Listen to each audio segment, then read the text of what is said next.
Welcome to Monday Morning Critic Podcast. Here is Derek Thomas. Hi, this is Hiro Kanagawa, and you're listening to Monday Morning Critic Podcast. We're going to get into your filmography, and I feel like your filmography, it's not like it started off at one point and it got better. I feel like it's always been at a high level, right? So, but before, I don't want to overstep what I want to talk about at the beginning here, but I feel like you've been on a shuttle your early life. You were on a shuttle to Japan a lot. I feel like you were born there. You were born there, and then you kind of left, but then came back again. So I'm going to let you tell that part of your life, the early part. Sapporo, Japan, is that correct? That's right. I have to say, for Sapporo beer and I was just going to say ramen. One of my favorite. As you can see, I love lager, but one of my favorite ones is the Sapporo that comes in the huge silver can. Oh, right, yeah. They have a premium. Oh my God, I love that, and I love a variety of lagers in Europe. But it's one of my. I was dying to tell you that all day. I'm like, I got to tell them, like, it's one of my favorites. So I'll let you tell me about your early life because I'm dying to hear about it. Yeah, so I was born in Sapporo, and when I was 3, my family moved to North America. Okay. Guelph, Ontario, Canada, which is a suburb of Toronto. And between the age of 3 and 14, I grew up in Guelph and in Sterling Heights, Michigan, which is a suburb of Detroit. My father was doing postdoctoral research in veterinary medicine, and so he was at the University of Guelph and at Wayne State University in Detroit. So that's why we were moving around. And then when I was 14, a very traumatic thing happened to me, which is my family moved back to Japan. And basically, after having grown up, typical North American childhood in Guelph and Sterling Heights, I got taken back to Japan. And on top of that, my parents moved back to Sapporo, but I got sent to an international boarding school in Tokyo. So from the age of 14, I was kind of on my own, having gone from these very small towns in the Great Lakes region to Tokyo, Yokohama, megalopolis of like 32 million. Right. And as you can imagine, that was kind of a traumatic event in my life, especially at that age when you're already full of teen angst anyways. Yes. Yeah. What a such an interesting early part of your life. And I have to say, when I was younger, my parents were and are wonderful, wonderful people. They're better people than I'll ever be. But one of my nightmares was always that they were going to move, and it never happened. But it was always it was a rational fear that I always had. But it actually happened to you. How did you deal with it? And when you say, it was traumatic for you, I mean, I believe that. Like, I see how that could happen, especially at that age, like the age where you're just starting to form who you are. So, and I hope I'm not prying. Why was the move back to Japan, and how did you deal with it? How did you, what were your feelings? How did you cope with that part of it? Yeah. So my dad, he was actually around that time. They were actually looking to settle permanently in Guelph. I remember them even looking at like real estate brochures for houses and so on. Right. But he was offered a tenure track position at Hokkaido University, his alma mater. It's one of 7 imperial universities in Japan. So, he couldn't turn that down. It was just such a prestigious offer for him. Right. And so that's why we went back. I spoke Japanese because we spoke at home, but I did not read and write Japanese at a high school level. So even before I started high school, I had about 6 months of, private tutoring that I had to do at the school, but with a private teacher, just to get up to speed with the reading and writing. So it was very isolating. It was a very isolating situation, as you can imagine, going from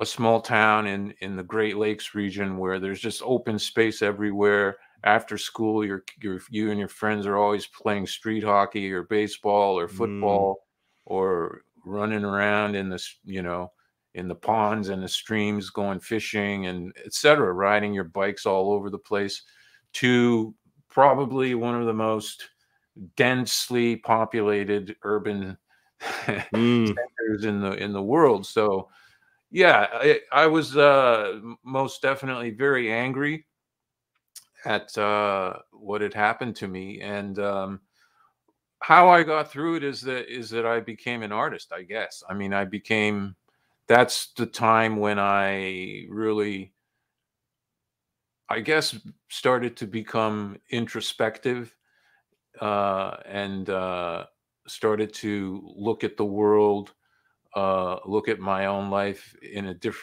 through a different lens. I discovered music in a serious way. I spent most of high school playing music in rock bands and studying guitar and so on. So that's what got me through. So wow. And how far in advance does acting come after your love for music? Is it the same time? Is it? I was in a production of West Side Story in high school, so that was my very first thing I ever did as an actor. And I also was I starred in a student film in high school, but it wasn't until I got to college that I started taking theater classes seriously. Right. And I didn't major in theater in college, but yeah, the training really started in earnest once I got to college, not until then. Yeah, so I have to ask, and it's such a cheesy, generic question. I've heard it asked on numerous shows millions of times. I've asked it before to a few guests, but I do love the answer. I have to say I love asking it. So, as a musical connoisseur as you are, I can see the guitar in the background. I can clearly see it. You're passionate about it. If you could only take 3 albums or 3 groups with you or singers, who are those 3 you're taking? Okay, I'm taking Springsteen. Okay. He's my all-time favorite. Yeah. I got to take the Beatles, having just seen Get Back, and I mean, my wife and I, the last 2 or 3 months, we just went through an orgy of like rediscovering the Beatles and listening to all of their music again. So yeah, I think I have to take the Beatles. And number 3. It's a tough question. It's a tough question. I don't know. For number 3. I might go with something trip hop, Yeah. I might go with like Massive Attack or something ambient like that, Change it up a little bit. Yeah. Explain something to me, Hiro. I gotta say, I get the talent that Springsteen has. I don't understand how people go to so if he plays, there's people that out there have been to 40 shows, 50 shows. Is he? I mean, I know he's good, but I don't know. I feel like Grateful Dead fans do the similar thing for different reasons, or did the same thing for different reasons. What is the appeal with the boss? I don't. You ever seen him live? I have never seen him live. Okay. And I appreciate him as an artist. I don't understand the cosmic I have to see him 60 times. Can you put it into words for me? And I'm not trying to be snarky. I'm hoping that somebody with a musical background can help me with this. Well, I discovered him at that very crucial time when I was floundering in Tokyo, lost, and had no outlet for this anger and this angst that I was feeling, and I was listening to U.S. Armed Forces radio out of Yokosuka Air Force Base. And and late one night they played the whole album, Darkness on the Edge of Town, and it was just the sheer intensity of that album that opened up my world and gave me direction. And the incredible thing about Springsteen, I think, is he can be singing to a stadium of 80,000 people, but there's such an intimacy. You could be in the nosebleed section in the back row of the stadium and still feel like you're in your room with the headphones on, staring at your ceiling, and he's, every word that he's singing is searing you to your soul. But I understand, I get it. He's kind of probably an acquired taste. You either get him or you don't. I get that completely. No, I'm on the outside looking in on this one. Like most people feel like you do, but when you describe it as the emotional connection in a very difficult time of your life, to me that makes 100% sense. Like that makes and when you describe people being, feeling like he's singing to them, regardless of how many people are in the stands, that's pretty beautiful. Like I get that. Like now it makes more sense for me. And I've asked other Springsteen fans that before, and you've answered it easily, the most effectively. So Oh, great! Thank you. thank you for that. Well, what does Dad say about your love of the arts? Is Dad, I mean, I guess it's kind of early yet because you're not really in college yet. But what does Dad say when you eventually make the transition to becoming an actor or pursuing the arts? Is and actors answer this question in a variety of ways. It's either the parents are supportive, or it's please get a 9-to-5 steady job. Well, what was it like for you? He was not the least bit supportive. Yeah. Until I became a success. Now he's like, oh, why don't you tell us what you're doing? Brags about, how his son's in Hollywood movies and etc. But when I was a kid, he certainly, being an academic, he certainly was not the least bit supportive. But the saving grace for me was that I wasn't at home, right? I was in Tokyo, 800 miles away. Right. So there wasn't a whole lot that he could do. I don't know if you can see this red ovation in the background, the red guitar there. Oh yeah. I can see it. Yeah. So I bought that when I was 17 with the money that I was supposed to buy. I was supposed to pay for the cafeteria, the room and board at the dorm. Right. It was like, 50,000 yen, which was equivalent of like whatever, $500 or $600. And that was like what I was supposed to give to the school to pay for my food at the cafeteria. Wow. And I went and bought the guitar instead. And I was like, I'll just eat cereal and feed myself. So wow. I was pulling shit like that. So my father was not the least bit impressed. But the sentimental value that guitar has is priceless for you. Oh yeah. Oh my God! So you're just like cereal? I mean, let's face it. I mean, in college you can do that. You can get by in ramen, cereal. I mean, college foods. But that's fantastic. So what was and I'll get off the younger part of your life. What was the boarding school like for you? Is that difficult? I mean, the move was difficult, definitely. Was the boarding school just a cherry on top of the difficulties that you were going through? No, in the end, that part of it was great because you're with your friends. When I say international school, it was a school called International Christian University High School. Right. There is a university, a fairly prestigious university in Tokyo called International Christian University, and they had built a high school specifically for people like me, Japanese kids who had grown up abroad. And then their parents are coming back to Japan for whatever reason. And the kids haven't grown up in the Japanese system. So it's hard to integrate them into the Japanese system. Right. So that's what the school is for. So a third of the students had grown up abroad and gone to public school abroad. A third had grown up abroad, but had gone to Japanese school abroad. And then a third were just Japanese kids from Japan who wanted to go to an international school and broaden their horizons. Gotcha. So the dorm was filled with kids whose parents either, still lived in Europe or North America or wherever, or in my case, very far away. And the only thing about it was it's Japan, it's Tokyo. So it was incredibly, the rooms were incredibly small. There were 4 of us, 2 bunk beds with a small aisle down the middle, and then 4 desks, right? And that was the living situation. But there was the bath.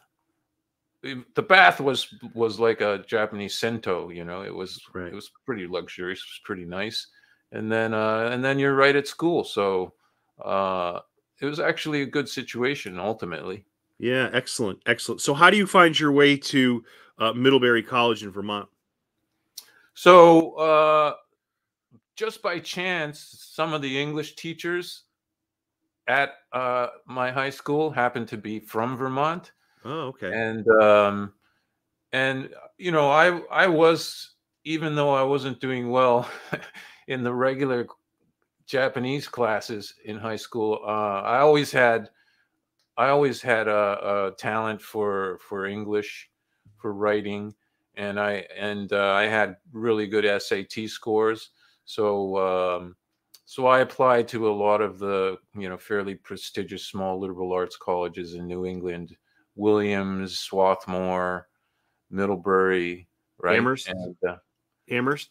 I don't think I think I applied to Dartmouth, but not Amherst. Gotcha. And then I applied also to Reed College in Oregon, Yes. which is you know, you make up your own curriculum and so on, right? So Yeah.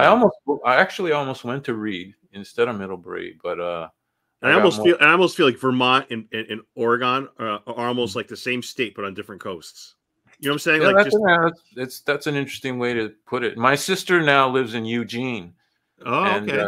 And Eugene is literally like, you know, Ben and Jerry's could just as well have been from Eugene as from Vermont. It's true. Yeah.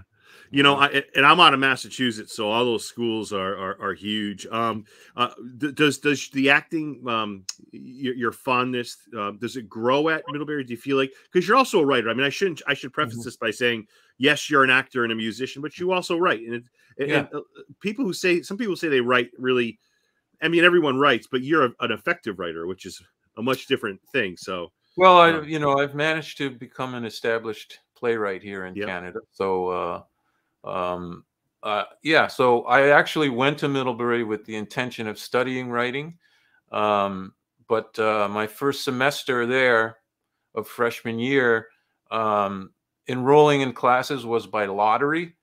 And I had a really bad lottery number. And of course, English classes in those days were tremendously popular. So they were all filled by the time that my lottery number came up. But I had this really great dean. Her name was Dean Wanacott. She's passed away now, unfortunately. But this was, and I don't think this could happen today anymore. But, you know, in those days, education still counted for something. right. So I went to Dean Wanacott. I was like, came here to take English, and I can't get any English classes. And she said to me, "Well, here's what you're going to do, Hiro. I know you wanted to take English, but you can't. So here's what you're going to do. You're going to study with the smartest people we have at the college." And so she directed me to the professors who literally were the smartest people. And they were a lot of them I would consider were probably geniuses in one way or the other, you know? And so she introduced me to all these different subjects and academics who taught subjects that I knew nothing about. And so at Middlebury, I actually wound up getting into the visual arts and majored in visual art.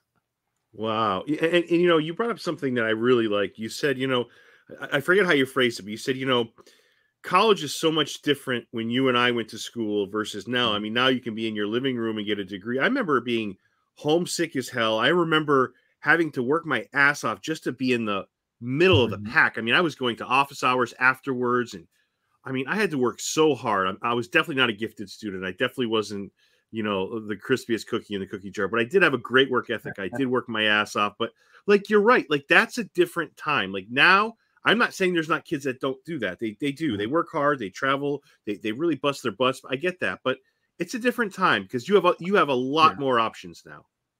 Yeah. Well, and also in our day, you could graduate from college, from a liberal arts college with a degree in history. Yep. And you could still get a good job. You could still, I mean, you could get a job on Wall Street, or you could go to law school, or, you know, you could go into the corporate world or whatever with an English degree or a history degree or whatever. And now it's so much more competitive, right, for the kids. Yeah. You know, if you graduate with a BA in history, you know, you're looking at, I'm sure, you know, you might wind up being a barista at Starbucks or something. Yeah.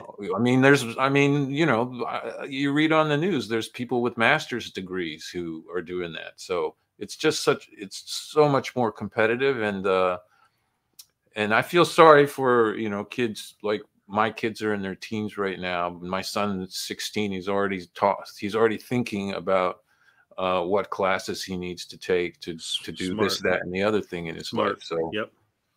You know what are your kids? Are they blown away by what Dad has done? Are they? I mean, because like I said, we're not at gonna. all.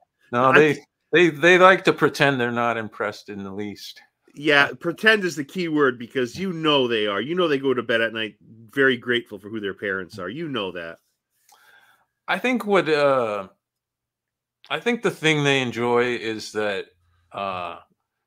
when their friends like look me up on Instagram or, you know, Google me or whatever, there's a certain prestige value, you know, to that. And I think that's what maybe they get a kick out of. But otherwise, I don't know. I don't know that they're particularly interested in what I'm doing. No, yeah. I mean, is, you know, and to get to that next level, do you find was there a, you know, a movie, an actor that really, I mean, I don't want to say sparked it, because you have a clear progression of acting and the arts, but is there a movie or an actor that kind of, you know, was the Bruce Springsteen equivalent for you for music? You know what I'm saying? That motivational, that for me, it's like when I see Shawshank Redemption, I mean, that movie saved my life. I mean, in 1,000 different ways. And people think I always overreact when I say that. Do you have a Shawshank Redemption? Do you have an Andy Dufresne that you love and admire, and that really pushed you? I was a huge Al Pacino fan. Still am, obviously. So obviously the first two Godfather movies, but also a huge favorite of mine is Dog Day Afternoon. Oh, great. I love that movie. You know, if it's on cable or something, I'll just drop everything to watch. So underrated. It's so, I mean, people that have seen it like it, obviously it's very popular, but it's just, I had the guy who wrote the original, it was in I think a book or a magazine, P.F. Klug, but it was a really fantastic, you know, they made it into a movie, but I feel like it's a movie that's swept under the radar a little because of the Godfathers, because of Heat and all that other stuff. You know, it really is a classic in every sense of the word. A little bit ahead of its time.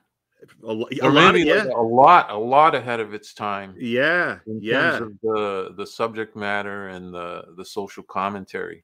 Yeah. Without preaching, right? Right. Without preaching, letting the acting do the speaking. Absolutely. I completely agree. So what do you consider your first? Because I'm looking at, and I hate rattling off, you know, people's own IMDb's to them because they clearly know what's already in it. But there's so much here to process, right? What do you consider your big break, right? Because there's, like I said, it's not like you kind of progressed. Sometimes you see in acting where people progress. You've always been at like kind of a high level. It's just like one after another after another. What do you consider your first huge opportunity? I think the role that really gave me a lot of confidence and it made me feel like, yeah, you know what, I could really envision having a career doing this, was probably my first XFiles. Firewalk, the episode that was called Firewalker in season 2. It was just season 2. But you know, XFiles had already become a huge hit. It kind of put Vancouver on the map too, because we hadn't had something of that quality that had you know, kind of become a cultural phenomenon around the world. And then that particular episode that I was in, it was kind of an ensemble situation where there were 4 or 5 of us who played volcano scientists, and we were kind of trapped in this this volcano research station in the Cascades. So it was an ensemble situation, and I met a lot of other young actors, up and coming LA actors. And it's also when I met a guy named David Nutter, who directed that episode. And I kind of became like, he used to say I was like his Vancouver Lucky Charm. So that whenever he came to Vancouver to shoot something, he would, I'm going to say he would go out of his way to find me a role in that project. So, that first X-Files, he got me a role in the pilot of Dark Angel with Jessica Alba. There's a couple of other things I did for him. I think a Millennium. And then Smallville, Right. Principal Quan in Smallville, he directed the pilot of that as well.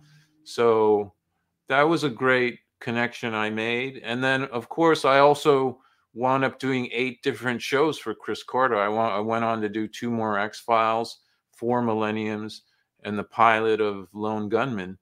So that first, X-Files that I did in I think it's probably 93 or 94. Yeah, I think that was a big break for me. I mean, it's amazing. We're gonna get into this, but like, you're part of the Marvel universe, the DC universe, and Star Trek. Like, And now Star Trek.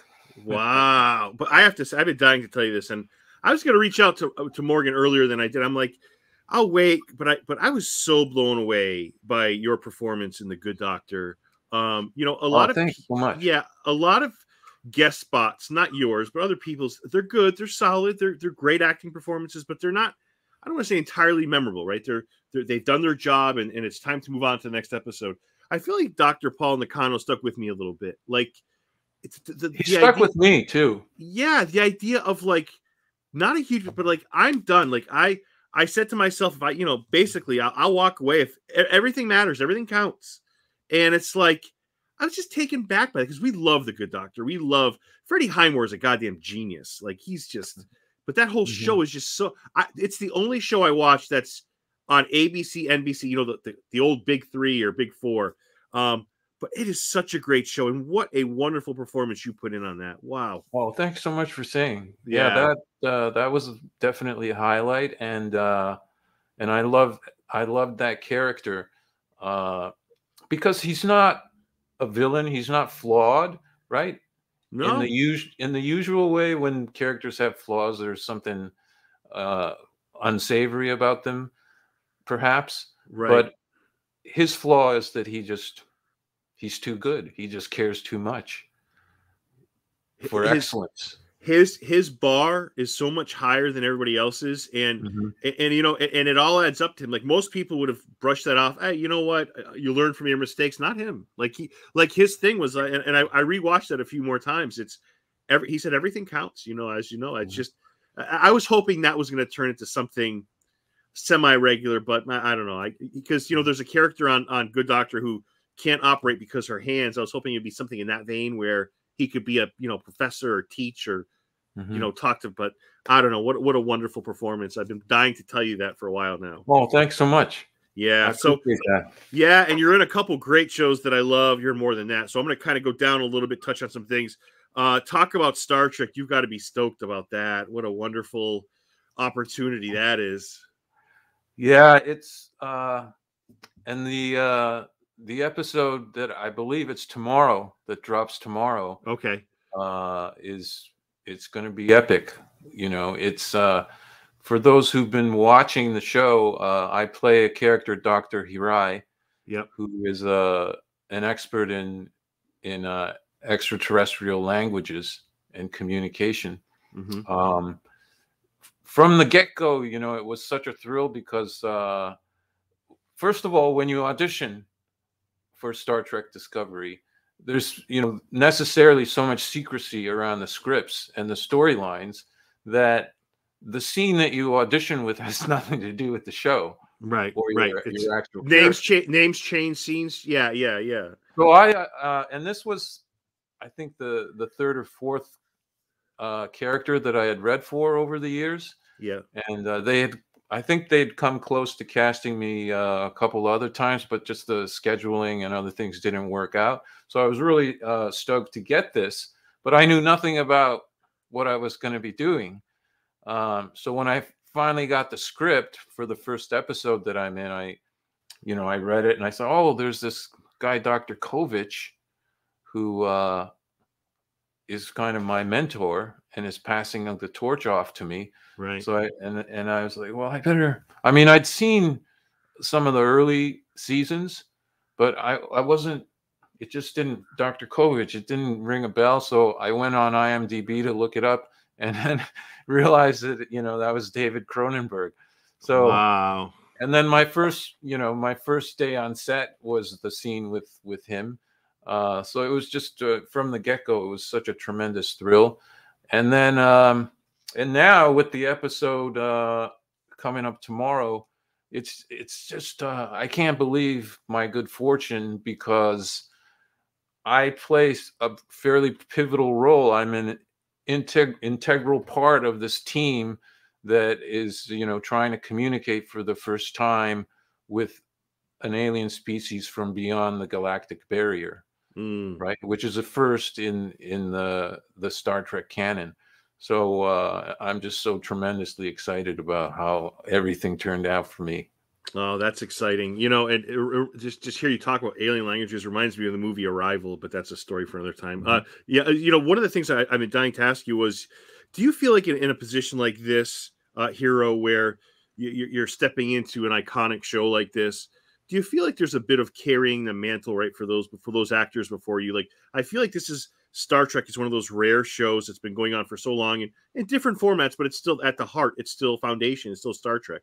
Do you feel like in a way it's carrying a mantle? Do you see it that way, or is that kind of am I looking at it in an awkward way? Well, what I feel is, because Star Trek has always been so ahead of the curve in terms of representation and diversity, and talking about social issues. I'm pretty sure Star Trek had the first interracial kiss on network television. And then when you think of the original Star Trek and the diversity of the cast even then, and then when you think of Discovery and the diversity of our cast, and not just racial diversity, but with all of the LGBTQ characters, and the fact that Discovery is a matriarchal universe, I'm very proud to be a part of that. And I think that's where the carrying the mantle aspect of it comes in for me. Gotcha.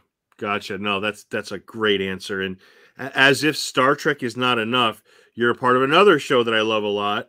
I really love the first season of Upload. The second season starts March 11th. So happy and excited for you for that.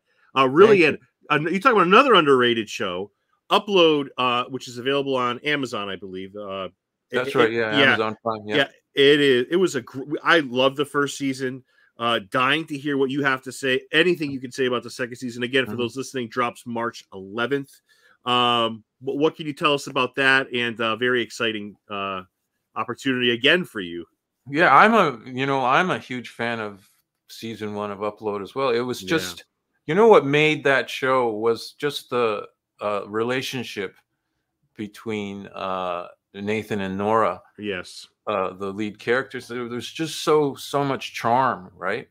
And it was just the story of their unrequited love was just so touching to me, and I loved that. So it was great to be a part of it. And if you know the show, at the end of season 1, you may recall there's kind of a hitman who's sent to kill. Who's he sent to kill? He's, I guess, Nathan, right? He's sent to kill Nathan. Yes. But he gets killed in an elevator because they managed to figure out a way to make the elevator go. Yeah. He kind of gets crushed in the elevator, and so I play a New York City detective who is investigating that death. Right. Good. And realizes that it wasn't an accident. Yeah. Right? So now I'm on that trail. So, and like everything in that universe, everything goes sideways. in a darkly comedic way. So it's going to be good. It's going to be, I think, just as funny and just as charming as season 1. And there's such a fragility in some of those relationships, right? And then you talk about being able to the economic part of it, you know, having money. It just the show does a lot. It hits on a lot of topics. Like it's just you know, such an original and a clever idea. So you've got to be thrilled with that. What a great opportunity, you know. Well, and I don't know if people realize this, but one of the directors, the gentleman who directed the episodes that I was in fact, a guy named Jeff Blitz, he directed one of the all-time great American documentaries in my book. Do you remember a documentary called Spellbound? Yes. Yes. Tell me. Spellbound. He won. I believe it won the Oscar. You know, in the 80s. It's about the spelling bee. It's about the national spelling bee. Yes. And he directed that. So it was a thrill for me to meet him because you know, that's at the top of my list of documentaries about the American experience for sure. Yeah, and one of your works that I have not seen that I'm dying to see is your work as a narrator in the Age of Samurai, Battle for Japan. Some really, really great reviews. You know, so we talked. Yeah, that did really well. Really well. So, you know, we talk music, we talk acting, we talk writing. How did you like narration? Oh, I mean, I've been doing voice work concurrently with my live action career. That's right. A lot of it. Yeah. In fact, you know, I was the voice of Sapporo beer. Getting back to Sapporo beer. I don't know if you saw a Sapporo beer ad during the last World Cup. There was a Sapporo beer ad that played pretty continuously during the World Cup, and then that was my voice. It started with like a Japanese rockabilly guy, and then there was like, you know, a Japanese guy making jeans and stuff, and it was, you know, the whole premise of the ad was, you know, Japan has borrowed a lot from the West, and this is our opportunity to give back to you, Sapporo beer. Yeah, you know?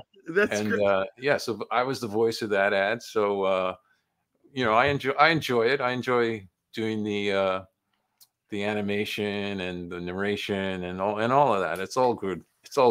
Yeah, and it's like I said, it's such an eclectic, you know, even like little things, like not little things, but you know, Altered Carbon is huge, but like that's amazing. Like there's so many projects here, and I can't. The Age of Adeline, an underrated movie, Godzilla, Bates Motel. I mean, for those listening, it's, you know, the Fantastic Four, which you mentioned, War, which is an underrated movie, you know, Best in Show. How do we not talk about that? So, you know, when you look at your projects, are they all just like you're proud of all of them, or are there some do you feel like here that stick out more than others? Oh, well, definitely the bigger media roles stick out. Yeah, for sure. I mean, Altered Carbon is definitely a career highlight. That was just because of and a lot of the times it's the people you meet who make the project special, right? Right. Sometimes, you know, it's just a job, but other times you meet the people who make it special because it's all about human relationships in the end. So yeah, Altered Carbon. Best in Show to this, I mean, that was 25 years ago now. That's unbelievable. I remember seeing that, like, I want to say shortly after it came out. And when I say shortly, I mean like weeks. Like it was very close to the release. But like, my God. It's incredible the mileage I've gotten from that. I've been recognized all over the world for that one scene with Parker Posey, you know. Believe it or not, the customs agent in Havana, Cuba, recognized me from that scene. How do you... That's awesome. Like that's, but that's people why on the beach in Mexico, and then just about a month ago, someone, you know, I was just in Costco, and some dude came up to me and was like, "Hey, are you the guy from?" And I don't even know how he would recognize me with like the COVID mask on, and you know, my hair is all gray now. But he came up to me, he's like, "Hey, you were in Best in Show," so I get a kick out of that. how do you like that part of acting here where people like are just because this is the one part I can never be an actor because I can't memorize anything, but like the fact that you guys do such a wonderful, and you specifically, such a wonderful job where people are approaching you. How does that make you feel? I mean, is it like it's knowing that your life has an impact on others? Like that's the ultimate compliment, I feel like. Oh, absolutely. Yeah, it is. And you know what? I'm lucky, I think, in that I being a journeyman actor, I'm not a household name. And so it's, I'm not in that stage where I leave the house and there's photographers hounding me, or right, or Right. if I sit down to eat a burger at the food court, there's like 8 people wanting my autograph or whatever. That's not my life, luckily, Right. uh, because I have been around a lot of people for whom fame is a burden, Mm. and they're absolutely acquainted with the sad reality that fame is not freedom, right? Mm. It's kind of a prison when Mm. you get to that level, unfortunately, and it comes with the territory, and it's not like they're asking for pity or anything, because obviously they have a very good life, Right. and they're at the top of their game, and they get to pick and choose the projects that they want to do and so on. But losing your anonymity is a huge cost that people who achieve tremendous fame do pay. And for me right now, I'm fortunate in that I don't really have to deal with that Yeah. to a large extent.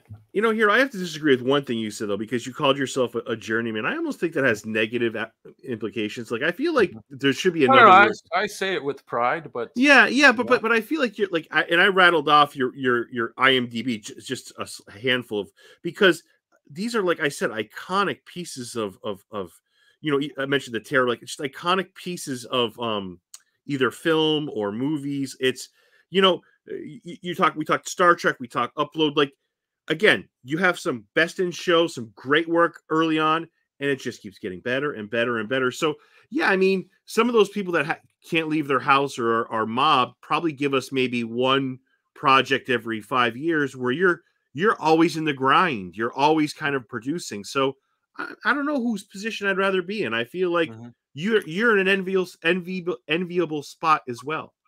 I am in an enviable spot. I had I know I'm in an enviable spot. I appreciate what you're saying, and Yeah. because it is, on the one hand, I do wake up some mornings and go, what do I have to do to get a series regular? Right. Right. Because I got 2 kids in school, 2 teenagers. It's it's massively expensive raising these kids. Right. Uh, and they're going to be going to college, and it would be nice to get a series regular right around now, and have that confidence that I'm going to be able to like pay for their shoes and all the sporting equipment they need, and just feed them and so on. But on the other hand,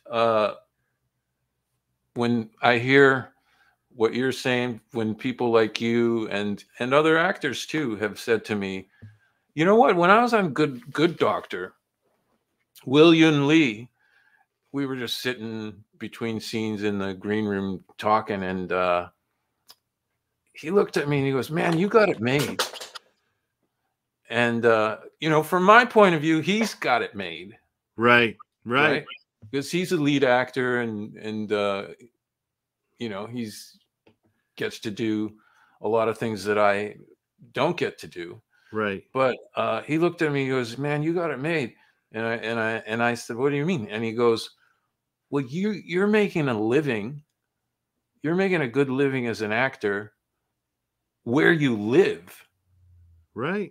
Like, you don't have to like go off to some other city and be on location for 6 months shooting a show away from your family. Mm. You know, you pretty much get to work in the town where you live, and you get to make a living there. Yeah. I mean, and when you look at it from that point of view, it's true. Like, I mean, Star Trek Discovery, I did have to, you know, spend a lot of time in Toronto Right. last year, but Right.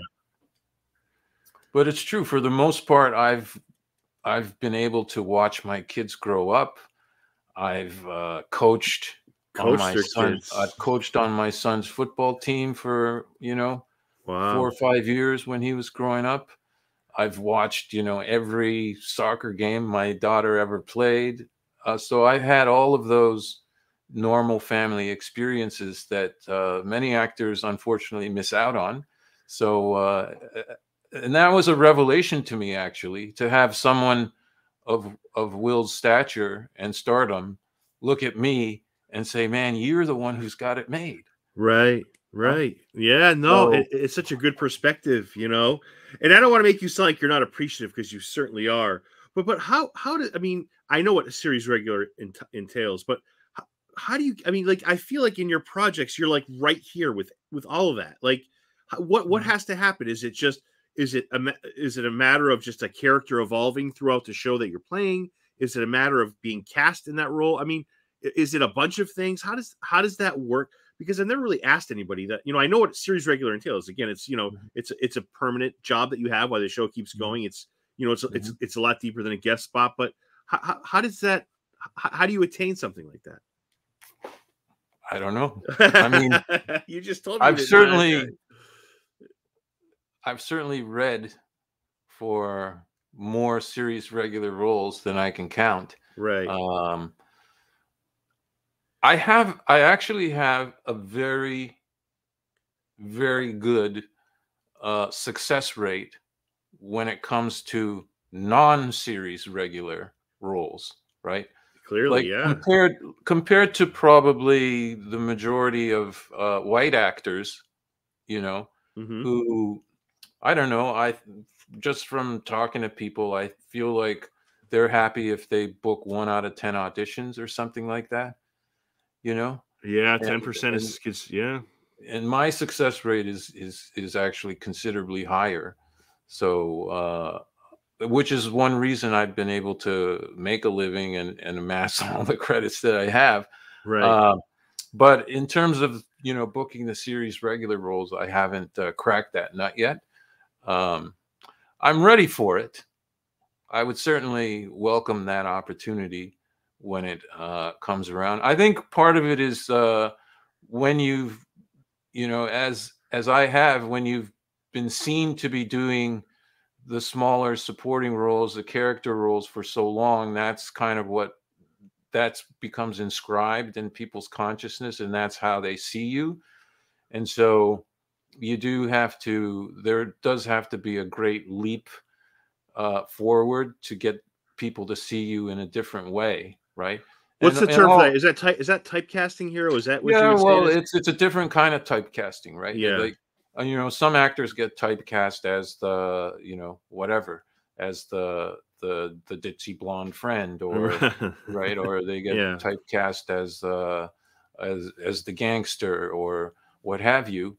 But and then there's this other kind of typecasting where you know, people go, well, he's a character actor.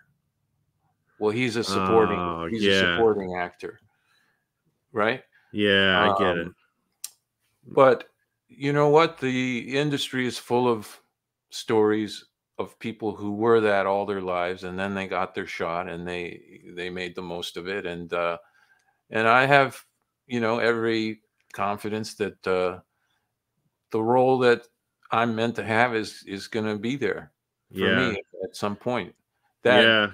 that role that kind of defines me as a lead actor, it's out there, and I'm going to land it one of these days. And I think that I've proved by now, I hope I've proved that I can handle those roles. I mean, I have had, in the last few years, I've had lead roles in a number of short films that have done exceedingly well around the world. And, I've won my share of awards for that work. So I think I've proved that I can handle lead roles, and it's just a matter of finding the right one for me. Yeah, and well said. And my last question for you, and thank you for all this time, Hiro. I just enjoy talking to you. Very honest and refreshing. Do you find that your success rate is high, which you mentioned, and it's clear in your IMDb? But how do you find that when you maybe you come out of an audition, or you think you've really nailed that audition, and does I don't want to say rejections, but to the when you do not get a role, do you feel like, does it get easier over time? When you think you've nailed something, have you become immune to that? Does that get better with age? Does that become a little more easy to take after a while? Or is it, you know what, I really thought I had that?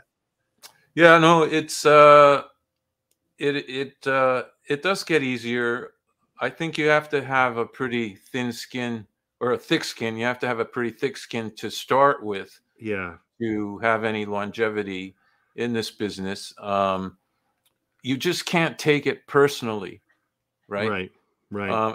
And because I've also spent time on the other side of the camera as a writer, and because I've worked on shows in the story department, and so have sat in on casting decisions, I've been on the other side, and I know how little it's, actors shouldn't take it personally, right? Because there's just so many factors that go into some of the casting decisions. And so I have that perspective, and I've learned over the years. That said, the bigger the role, the more prestigious the project, obviously the desire to land that role is much higher, and not landing it hurts for sure. There have been a few over the last year or two that have really stung, but well, you have miles to go before you sleep, my friend. So it's there. So. It's there. So just to recap really quick, season 2 upload March 11th. Star Trek big episode tomorrow. Very excited about that. Star Trek Discovery. Mm-hmm. Anything else that I didn't mention that you want to throw out there, Hiro?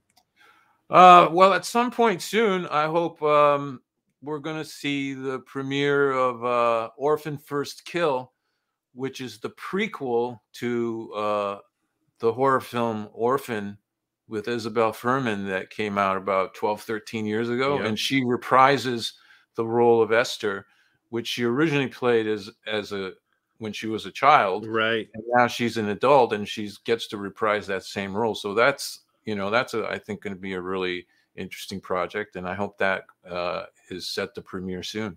Very exciting. And Hiro, I can't thank you. I hope you come back someday, because I'd love to talk more. I'd love to. Thank you for listening to Derek Thomas and Monday Morning Critic Podcast. If you enjoyed this episode, you can also connect with Monday Morning Critic on Instagram and Facebook, MDM Critic on Twitter, subscribe on Apple Podcasts or wherever podcasts are found. All episodes available, www.mmcpodcast.com.